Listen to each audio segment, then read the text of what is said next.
May mangyaring masama kay Tatay Digong, lagi niyong tatandaan ng sinabi niya. Kung mamatay ako, dalhin ko na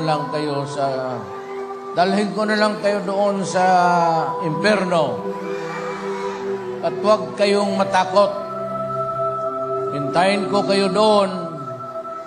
Doon na tayo lahat. Kayo, ito. Sobra kalate nito. Jesus, ang ginagawa ninyo ngayon. Alam ko, huwag kayong matakot kay Satanas.